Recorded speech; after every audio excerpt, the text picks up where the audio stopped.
Good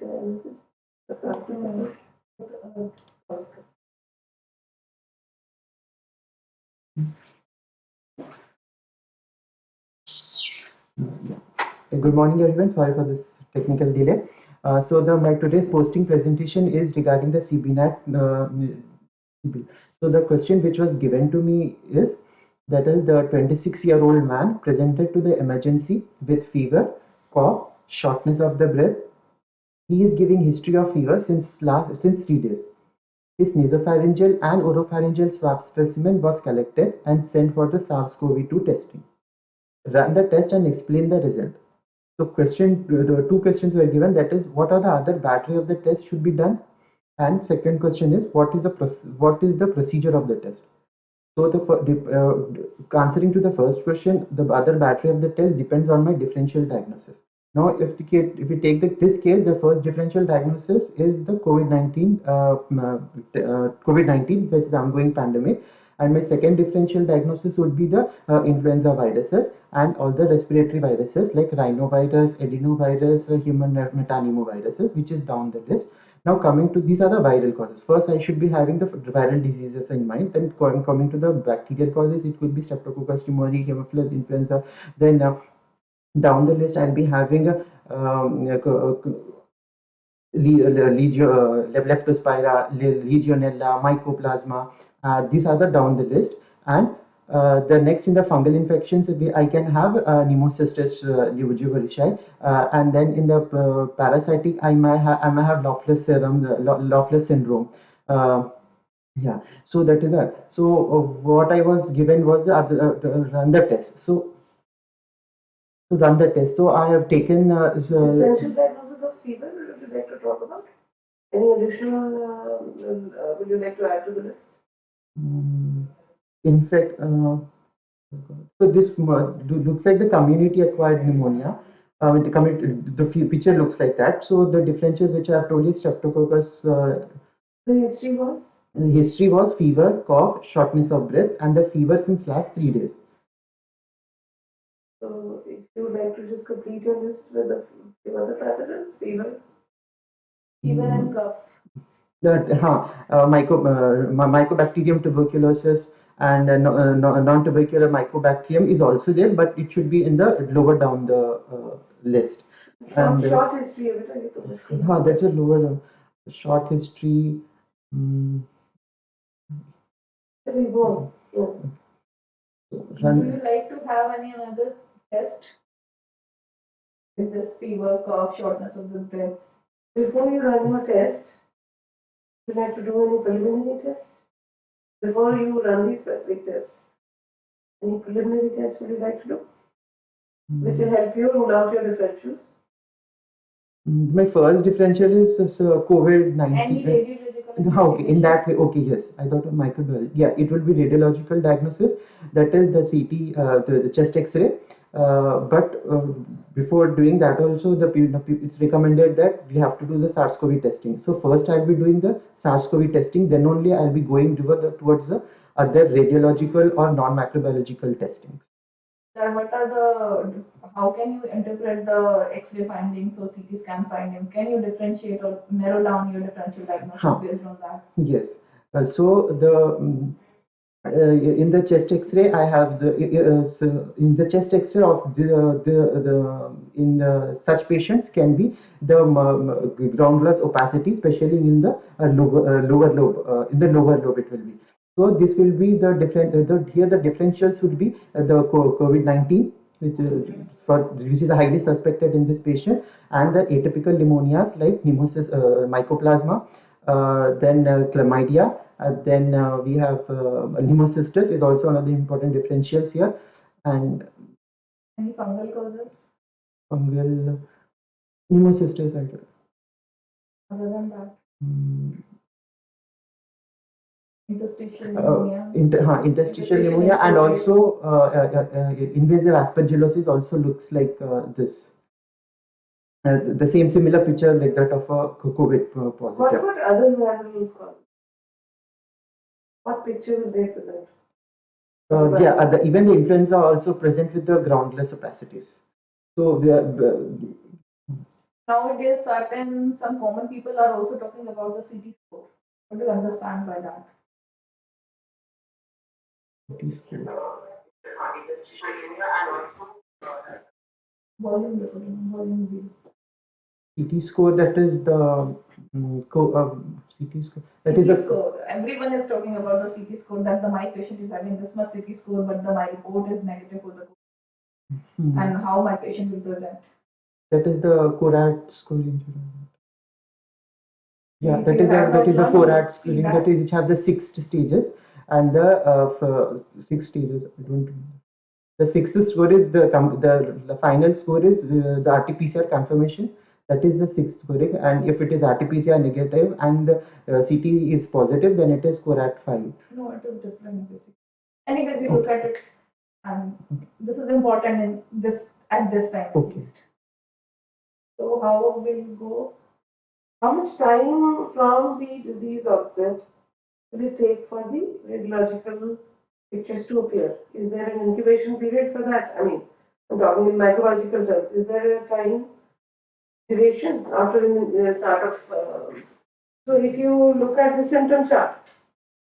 So the symptom starts from the symptom starts during the 5th day of the illness, but the radiological picture can be positive even before that. But the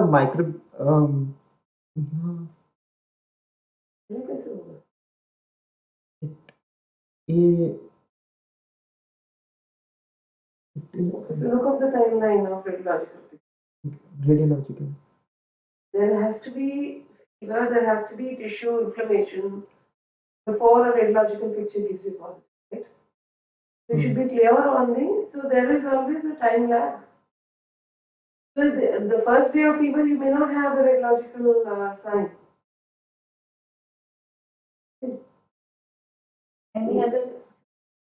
Any other history you want to have? Yes, ma'am. I would want to ask regarding the any history of travel to any foreign or he's a migrant or in labor or prison, he's lived thing, or I'll ask him with the family history. How it will help about that labor and yeah, that's the ICMR guidelines, which is laid down by the Ministry. You're only talking about the COVID. Yeah. Just think about broaden. So this is my case. First differential is COVID. It's fine. It's So, fine. okay. I just wanted to know what are your differential according to the occupation of the patient. If the patient present with the community acquired pneumonia, what are your differential according to the occupation of the patient? Is there anything which comes in your mind? Occupation and pneumonia. So instead of focusing on what ma'am is saying, look at the broader perspective. Person comes to you with gap. What all will you like to? What all history will you like to elicit? Don't just close your mind to COVID for now. Okay. At least right in the beginning, all your symptoms should be elicited. Okay. Symptoms and other history. Okay. So. Distribution. So I would be asking regarding the occupation of the patient and what bearing can it have?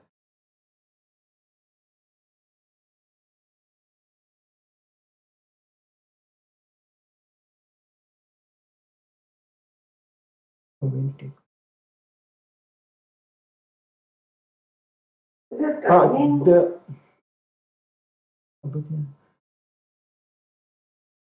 Anyways, look at that.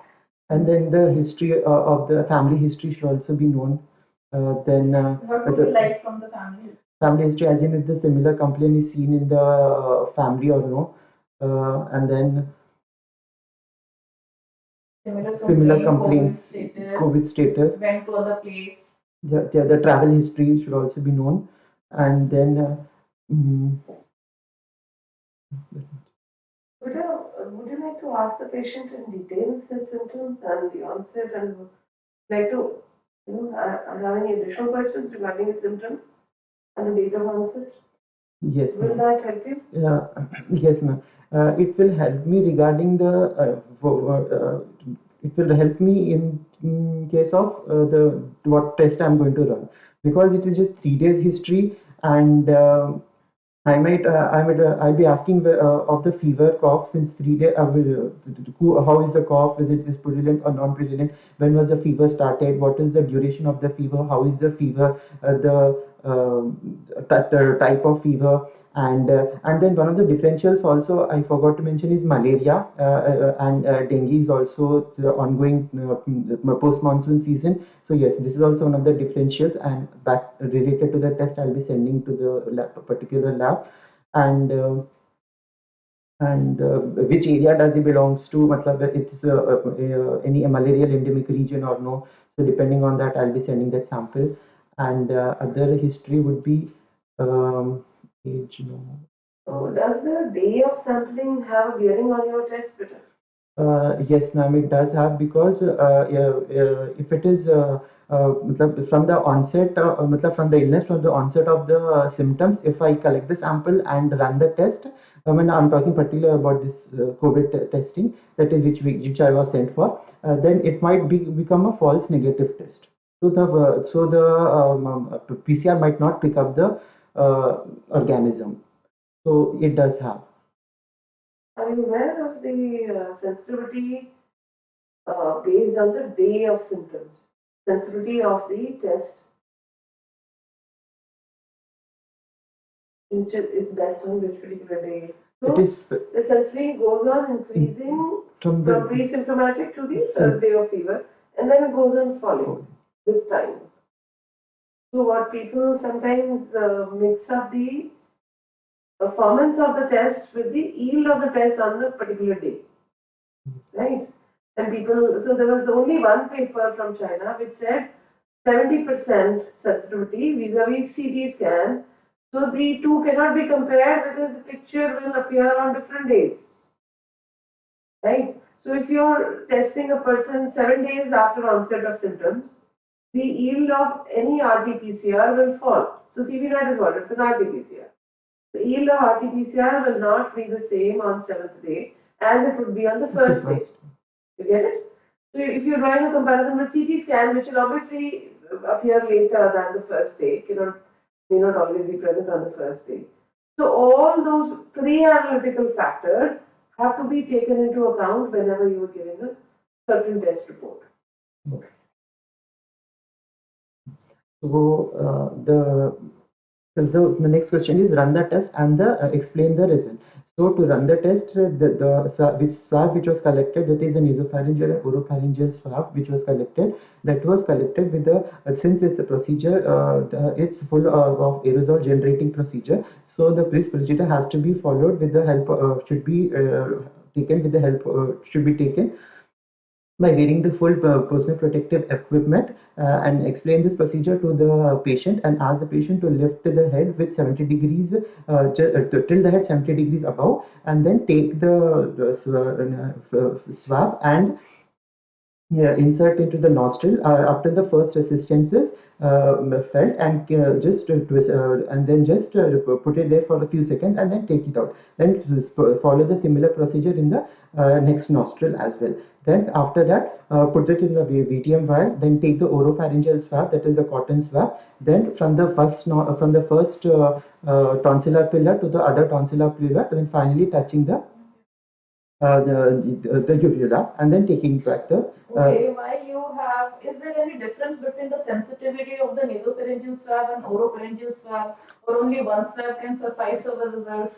Is it sufficient if we get only one swab, either oropharyngeal, nasopharyngeal, or both? What is the difference in the sensitivity of them? It is sufficient, but it is not recommended, because if you take nasopharyngeal alone or oropharyngeal alone, the sensitivity will be decreasing. It is just around 60%. So to increase the specificity, we take the two swabs, nasopharyngeal and oropharyngeal, which is reaching around the 95%. So that's why we take the two swabs together. In which media you have taken the swab specimen? For this patient, for this patient, I have taken the swab in the viral lysis media. Viral transport media, which is a lysis media as well for this patient. That is the running test which has been given is the 2NAT. So that contains. What are the constituents of this test of VTM? Of VTM, the VTM first, and then go to the viral lysis. Yeah. So the VTM contains the high buffer solution. of potash, potassium and buffered potassium and calcium buffered salts along with the antibiotics. And this has the lysis medium, that is gonadium isothiocyanate, which helps in the lysis and the inactivation of the virus, so that makes it more feasible and not feasible, easy for the transport, safe for the transport. What do you understand by the transport medium?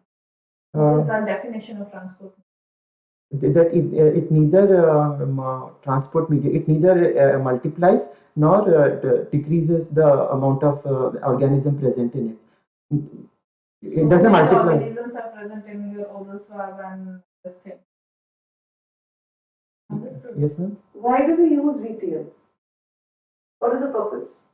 Start from there, then you can answer what that is. We use VTM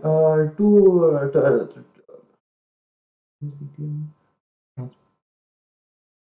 In some cases, we use the transport medium, not in other cases. Why do we use the transport medium? What all purpose does it serve us? First of all, it will serve the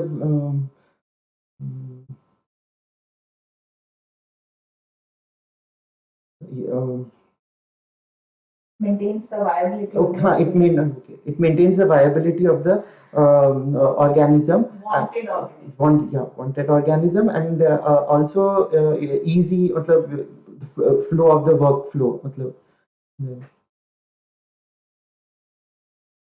And so one, it will maintain the virus that you are interested in viable. So what are the components that ensure that? And what else does it do? It does not let commensals overgrow. So what all components ensure that? Okay, look it up. Move on, otherwise you're not going to present. So did you understand how to handle? Whenever a question is asked, if you look at it in a scientific, logical manner, you'll be able to handle it. So it maintains your viable virus, does not let the commensals grow. Okay? You must know the composition properly. And what are the other transport media for the other organisms? Please look at that and complete your list. And move ahead. Next, how did you proceed?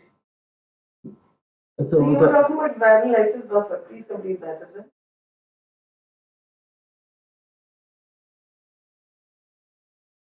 Yeah, so viral lysis buffer is here. We use it for the transport of the specimen, so that it is safe for the transport of the specimen for the person who is transporting, as well as for the handling of the virus. That's why we use it, and yeah, it's one of the primary reason we use it, that which doesn't require What does GT do? One intravenously SNA. What does it do?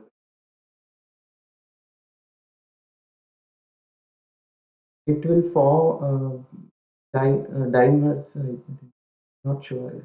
It will form the dimers with the DNC content. I'm not sure. This is, I don't know. I looked up. Okay, look it up. And this is basically it's a RNA extraction method.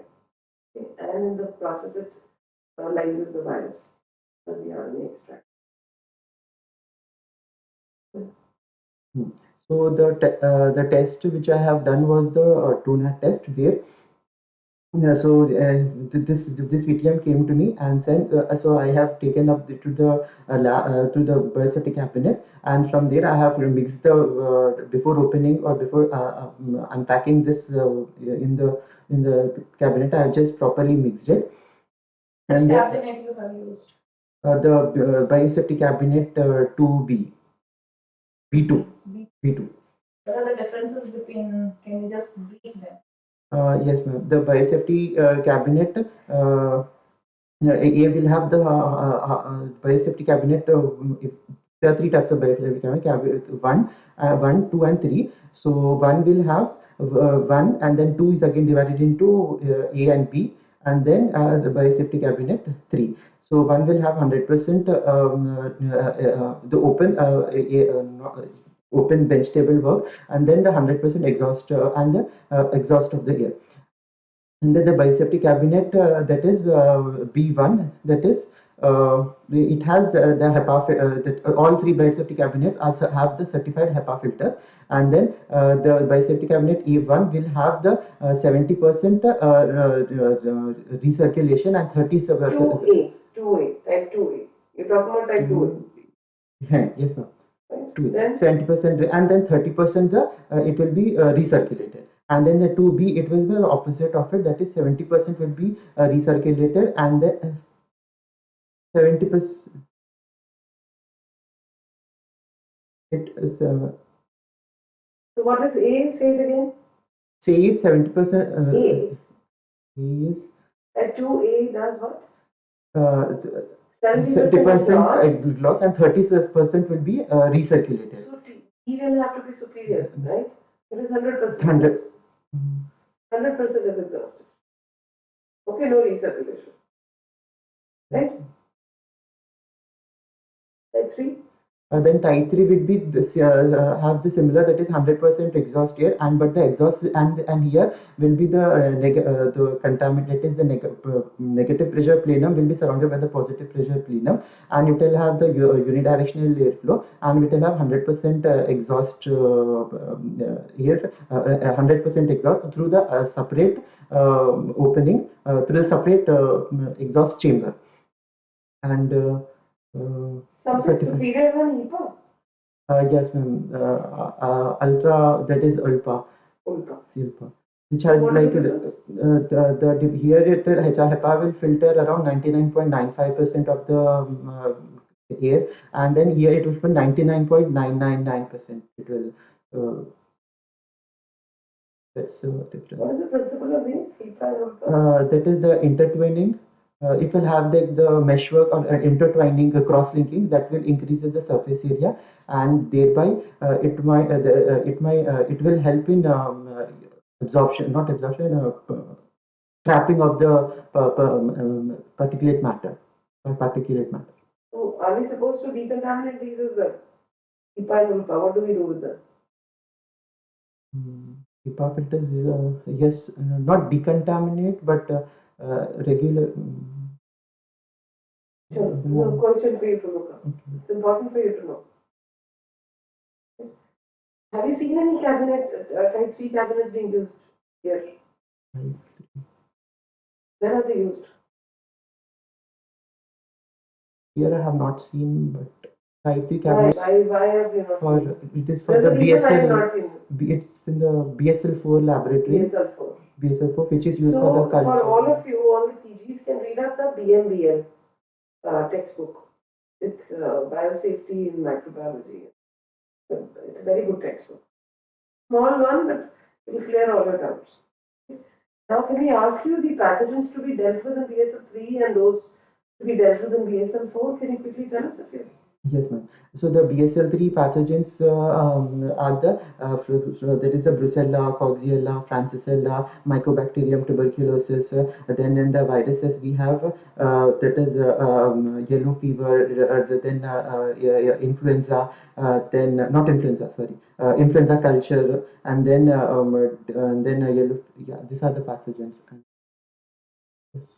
And then in the BSL-4, we have the Marburg, Ebola, Zika, and then prions also are handled in the BSL-4. Any other viruses? Cultures of all the viruses are handled. No. Not all. No.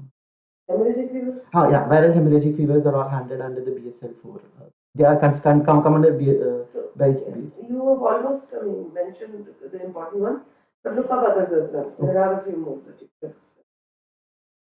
There are BSL-4 laboratories in India? One is in the Bhopal, one and other is in the NIV Pune. What about the premium cocoa hemorrhagic? That is in the Crimean, that is BSL-3. Not four.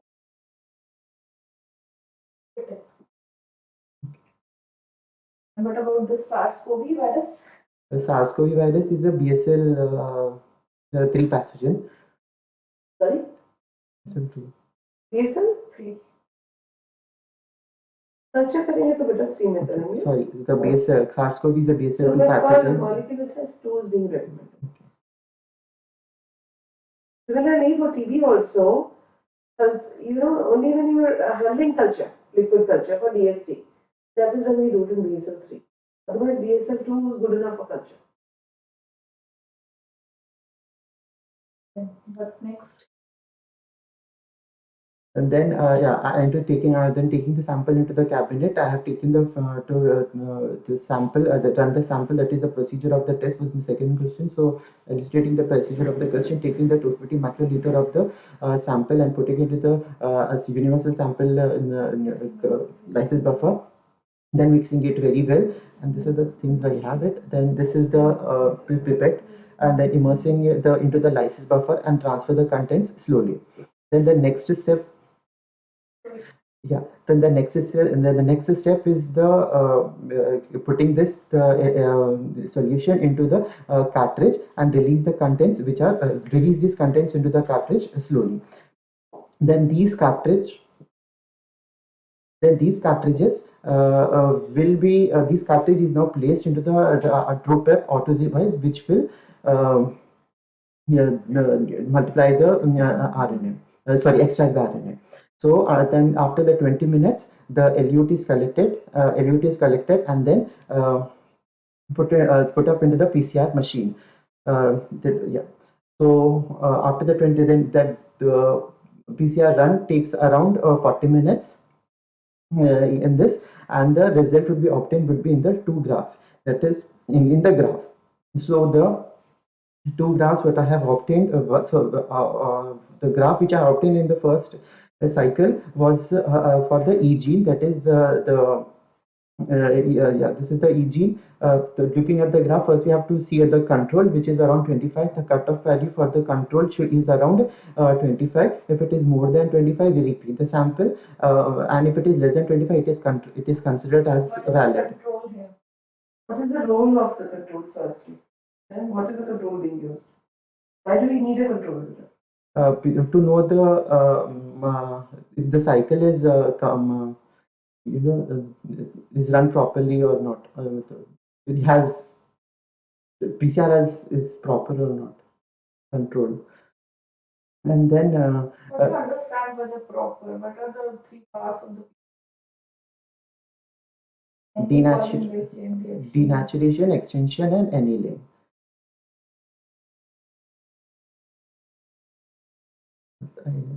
Okay, pre-analytical, analytical, and post-analytical.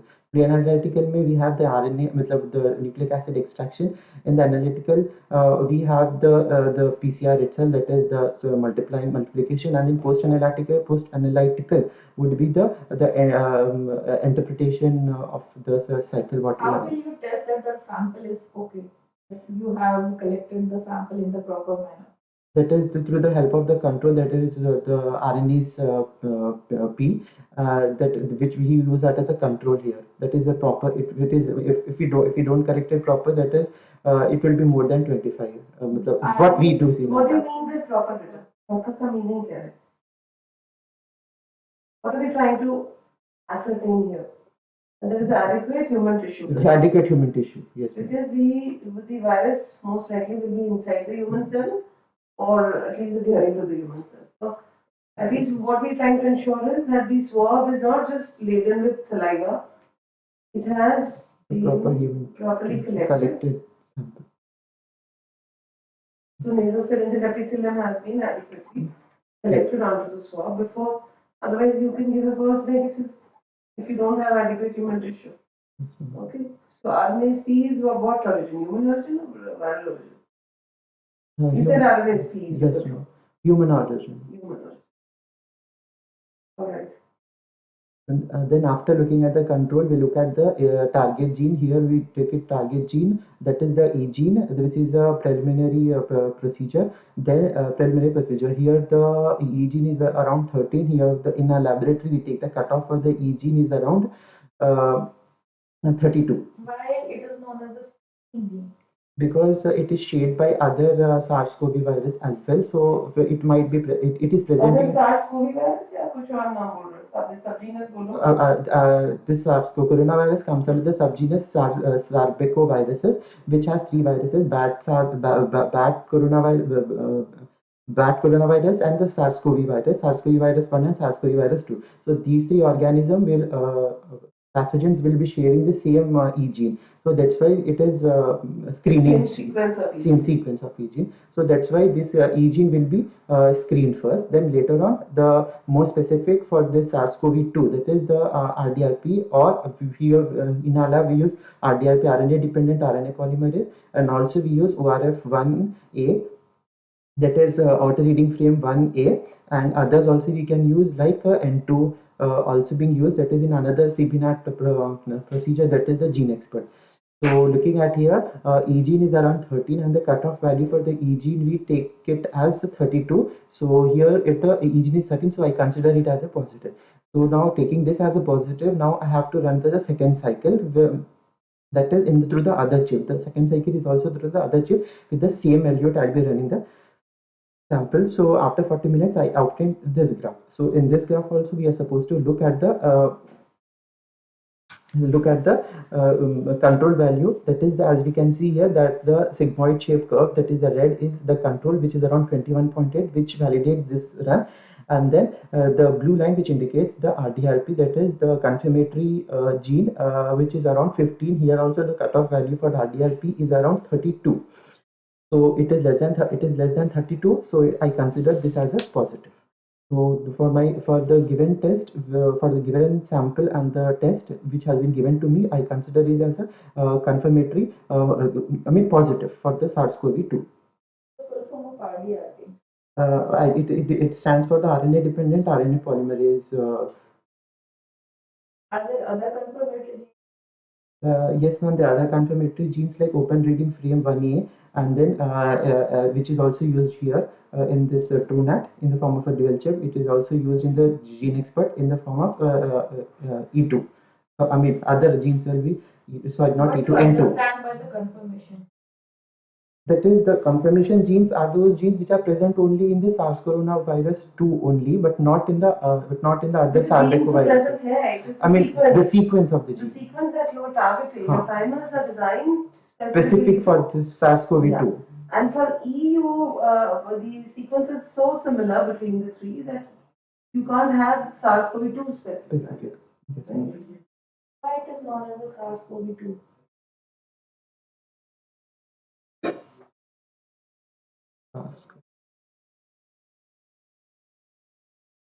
Nomenclature पढ़ा है test का कैसे दिया nomenclature? So nomenclature for any organism is a very big debate. So there is an article, if you can find it, otherwise I'll send you, which actually details how much debate went into calling it SARS-CoV. Not only debate, how much work went into giving it the name. So you must understand nomenclature for all organisms. Even if you do not understand the details, so at least have some fair idea. Okay. Achha, what is the principle of this real-time PCR? This is a real-time PCR. Real-time PCR. So what people are confused with, this is something de novo, some funny kind of test or something that. So what has to be clear, it's a real-time. It's a real-time PCR. It's a closed system real-time PCR. So my question was, how do you infer results in a real-time PCR? What are the different principles of real-time PCRs, or what are the different probes in the real-time? So what, did you get the question? Yes, ma'am. Yeah, try and answer. We have molecular beacons, we have fluorescent. So we have Tachman probes, we have molecular beacons, we have FRET probes. Then you know how these work? the one is a quencher, and for the molecular beacons, it will quencher molecule will be there, and other would be the I know, ma'am, but I forgot. So as soon as it binds, As soon as it binds, it will open up its structure and it will help and it will fluorescence, and which is detected in the real time, that is by the machine itself. So that's why it is called real time PCR, that is detecting these fluorescence in the real time. And What is that one and retro? I have to see once. I Full know. form of it. Very simple.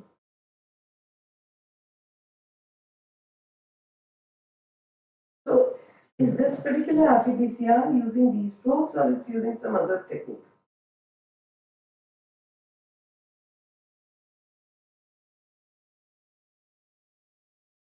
Using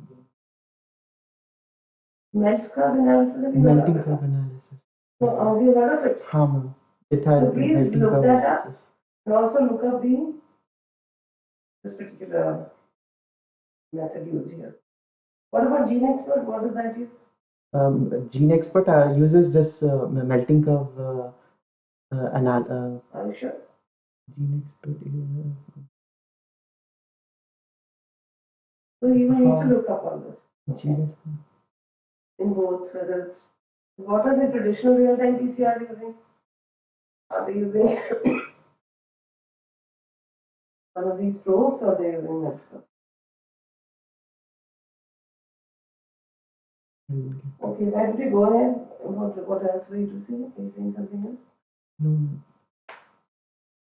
Questions you have done the test next.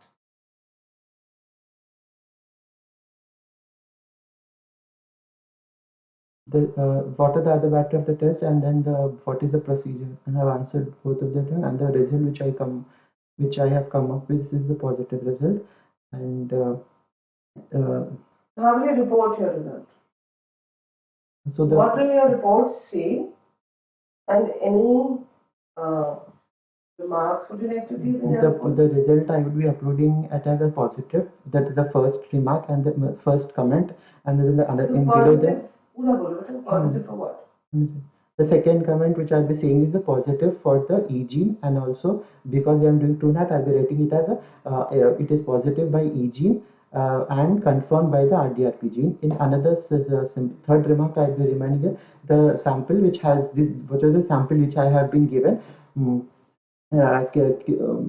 Is positive. Can you should be considered as a positive. It is not.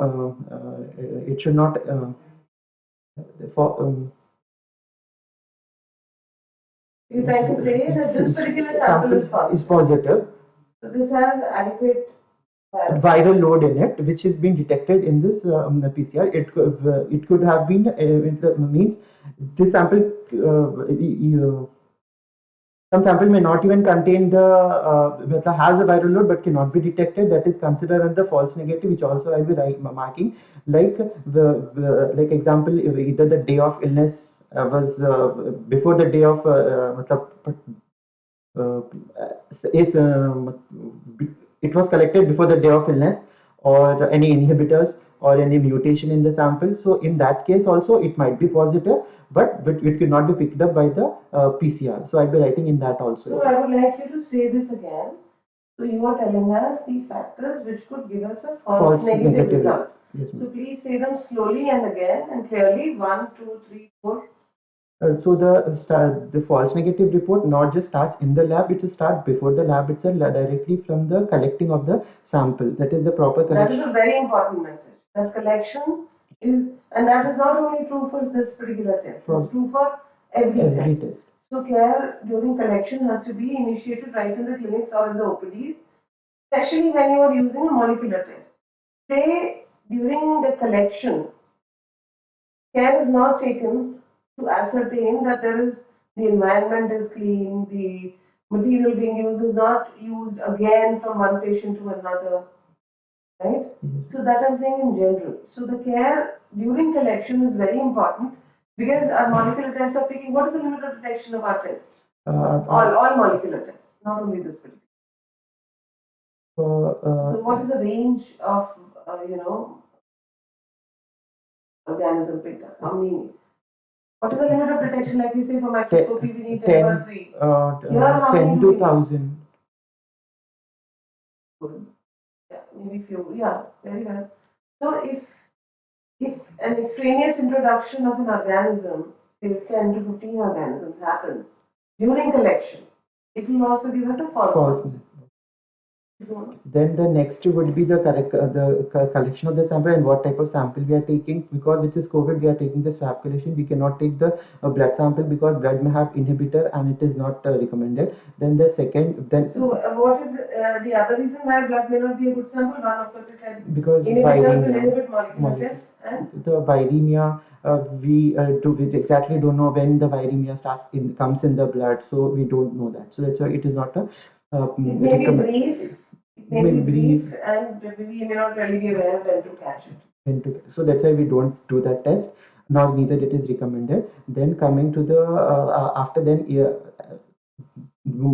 importance also lies in the collection of not just the collection but also the transport of the sample. That is, it should be transported in the ice pack, and it should be transported as soon as the possible sample to the lab. And if it is have to be transported beyond 5 days, it has to be kept at the minus 70 degrees centigrade.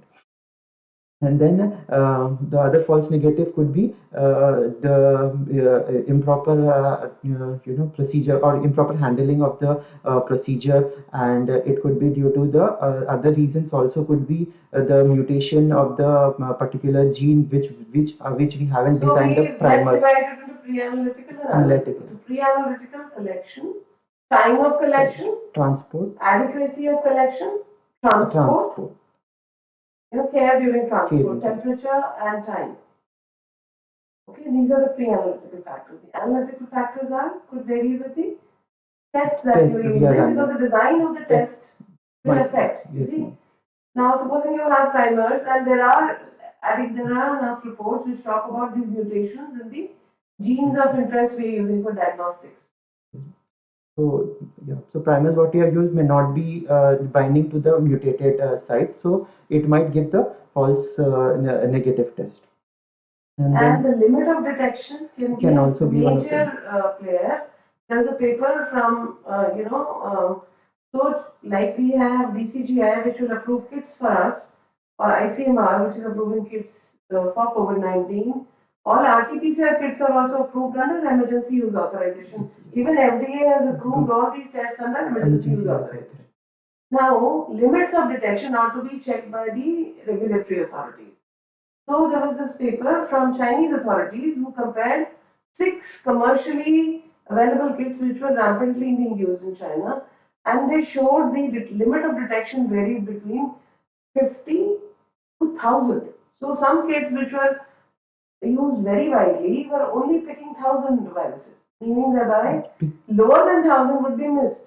So every kit has a limit of detection, which is very important for microbiologists to know, otherwise you'll be giving a false negative. So what is the limit of detection for the test you have used? It is 407 copies per EG. Per EG. RDFP? Any idea? Around that only, 430. 430 copies per ml. What about gene expert? It is around 250 per month. So are you aware of any studies where comparisons of these CDNATs have been done with RT-PCR?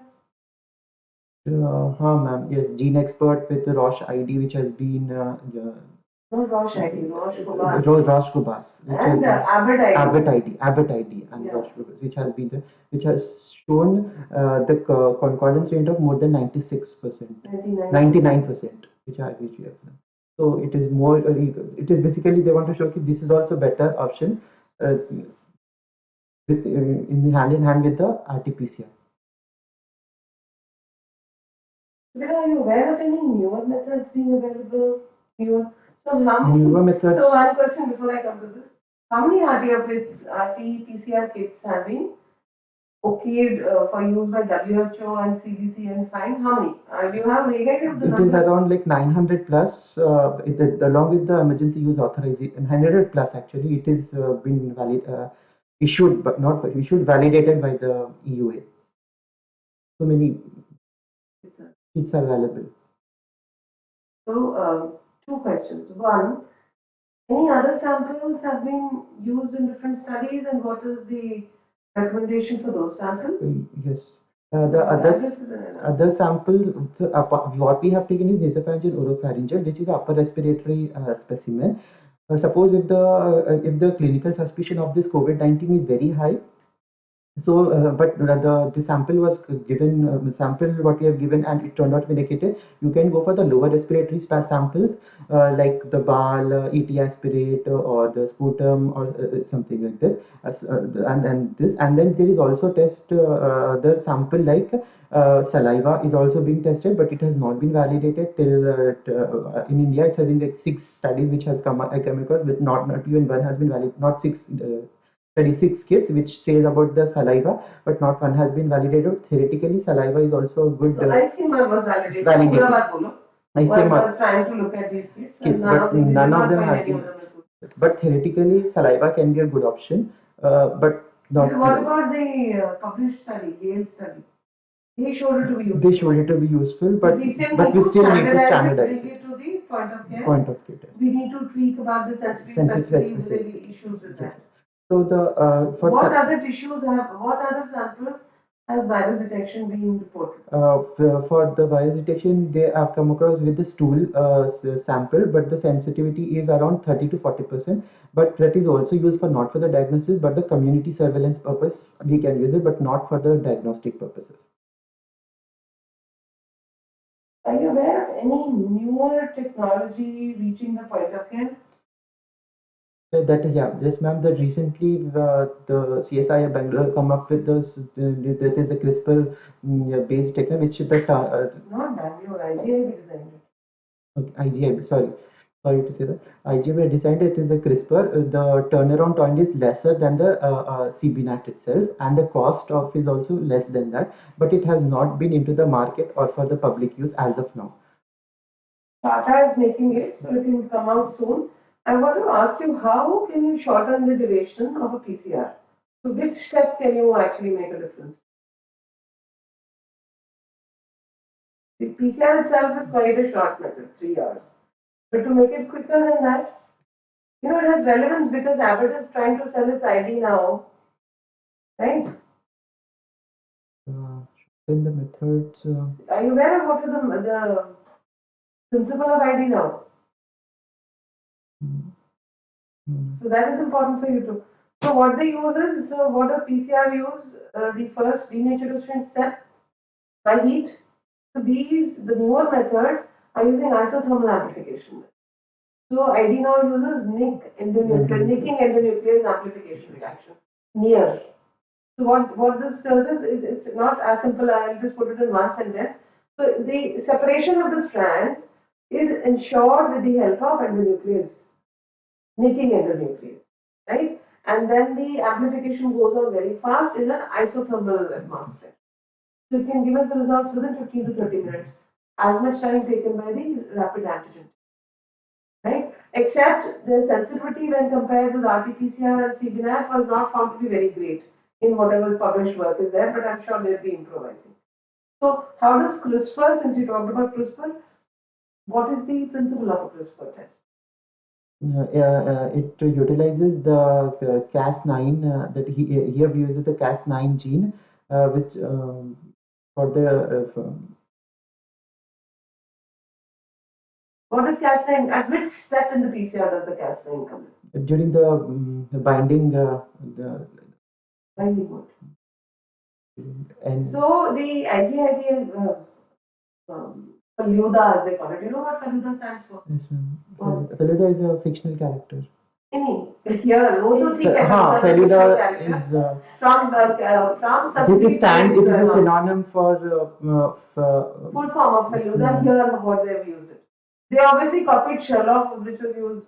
You know what does Sherlock stand for in the COVID tests? Full form of Sherlock. Sensitive, highly specific. Reporter, lock something. So they've actually tried to fit into that name. What about Feluda? Anyway, name is not important. How does CRISPR-Cas9, how is it used? Sherlock is not using CRISPR-Cas9. They're using CRISPR-Cas 12 and 13. But here it uses Cas9. So where does it come in? Where does the CRISPR-Cas9 action come into the test, into the reaction? I'll have to look at that. So it's a traditional PCR followed by detection with the alpha CRISPR-Cas9. Again, it is nicking. What does it do? CRISPR-Cas system is very efficient at nicking and then adapting. That's what is utilized here, along with a lateral flow assay for detection. You can probably read it up at length and then we can discuss it. Very simple question. What are the normal isothermal PCRs? What are the different isothermal amplification? Can you name a few? One is the LAMP, then next is the NASBA. What is the full form? Tell me the full form.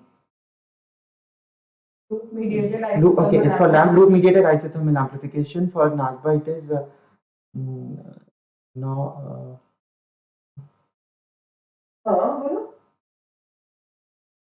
What nucleic acid sequence based?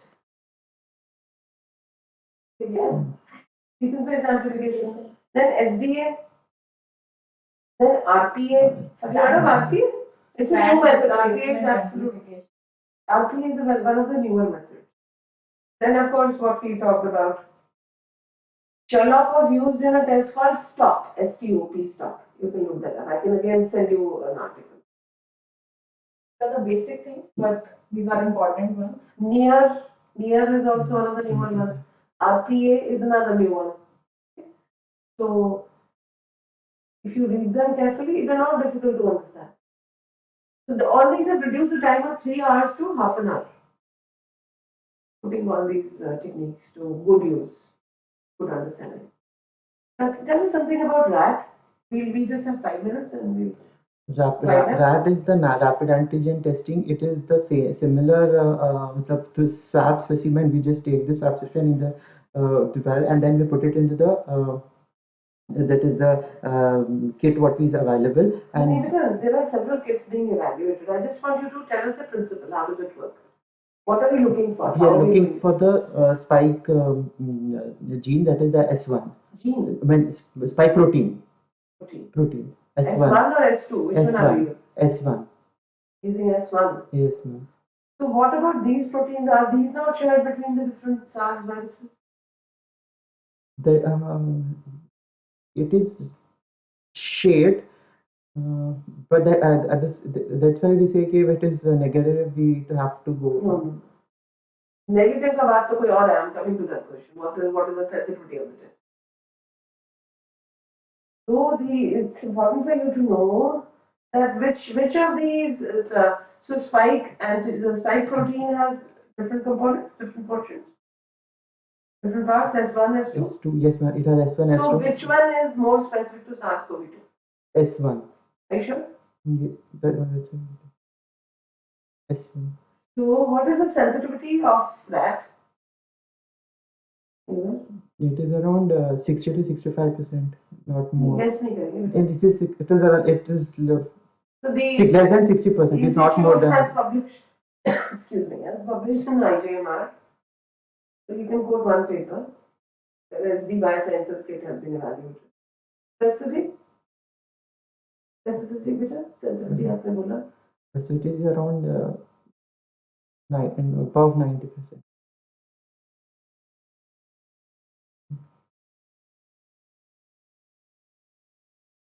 You can read up serology also. There's a lot of literature available on serology. Of course, I'm sure there may be another presentation. I don't think others have asked any questions. If there are any questions, please send the questions on the chat.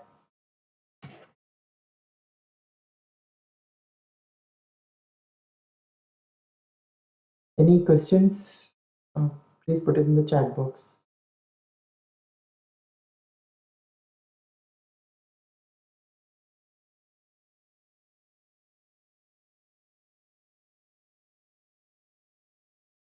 Thanks, Dr. Nizam. It is well presented. Very well presented, and I must compliment the amount of hard work everybody has put in, including you, other JRs, and all the technical staff, to establish a new facility. And in the process, we've had to work very hard, and we've learned so much, all of us, by working on this. Thanks to all of you. Well,